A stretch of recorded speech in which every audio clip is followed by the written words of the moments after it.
Hello my friends, my name is Marco Sarris. I'm CEO of GoLedger, a company that is specialized in blockchain development. Today I'm going to show how to create a new asset in a Hyperledger Fabric network using the library GoLedger CC-Tools. If you are new to the channel, please consider watching some of our beginners videos. I'll post their links at the description below. For this demonstration, we're going to use CC-Tools demo repository and you're going to register some information of a person, like ID, name, date of birth, and so on. After that, we're going to change the primary key validation function. GoLedger CC-Tools library provides a very organized and neat way to define a new asset.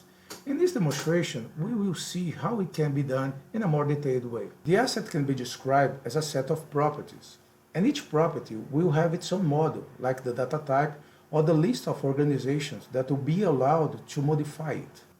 All GoLedger CC-Tools functions obey to the asset and its properties descriptions, and the library also provides some embedded methods for the developer to work.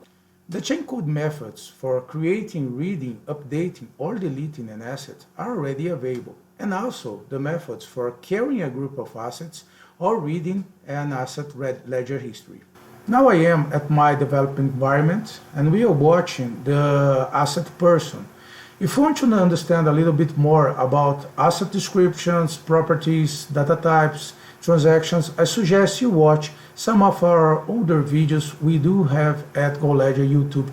The asset person is composed by 4 properties: ID, name, date of birth, and height. Each one of them has its own data type. For example, name uses data type string. Date of birth uses data type datetime, and height uses data type number.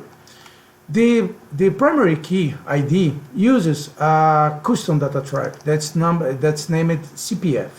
CPF, all the validations you can see here at the data types directory, and we can see all the validations that it does with these properties. In this case, it uses a validation for Brazilian ID, so it allows to use 9 digits followed by 2 other digits that are the validation ones. This network has been deployed locally at my machine, and we can see its containers right here. This network has 3 orgs, and it's available by some REST APIs. So let's try to execute the transactions using the REST API. Right here we have this one that is connected to the org number 1, and right now we are going to call the CreateAsset transactions to try to create a new person on my locally machine blockchain. As I told you, the property ID, it is the primary key of asset person, and it has the CPF custom data type that is the Brazilian ID validation method. Let's try right now to create a new asset, but this time I'm going to use an invalid ID, for example ABC. Let's call its name John Smith. I click here at execute, and we can see that the chaincode returns me the error saying that the property ID was not properly completed. We can see the error right now at the validation method of the data type at my chaincode right here. A better way to try this operation is to use GoLedger testing web application that we do have right here. This one is connected to the REST API that is connected to the org number 1, and we can see all the assets here. Let's select the person one, and here when I click the create, actually we are going to try to create an asset using the method CreateAsset. Let's try it right now.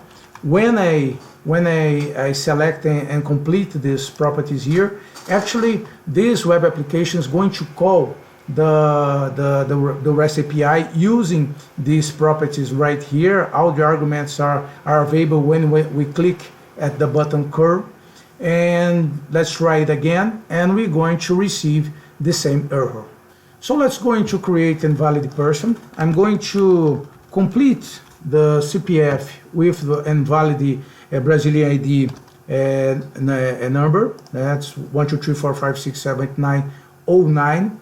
And right now we can see that the operation has completed the registering of the person on our blockchain. We can select it, and we can see, we can search and list this information right now. For the last part of this exercise, we are going to change the data type of the property ID from CPF to string, and it will allow that any text information can be written and registered at the property ID. After changing the primary key data type to string, we're going to use the script upgrade chaincode CC and pass the version number of the chaincode, so we can upgrade the chaincode that we do have available on my local machine right here. Okay, it's done. The script has connected on all blockchain peers that I do have here locally on my machine, and it has upgraded the chaincode on the channel. Let's go back to the web app. Let's test the new chaincode version that has been deployed on the channel. Let's create a new asset here that's called Mary Smith, but with the CPF ABC. And we can see that right now with this new chaincode, the validation for the ID is no longer available. You can register any string you want. That's it for today. I hope you liked the video. For those who like it, please consider subscribing.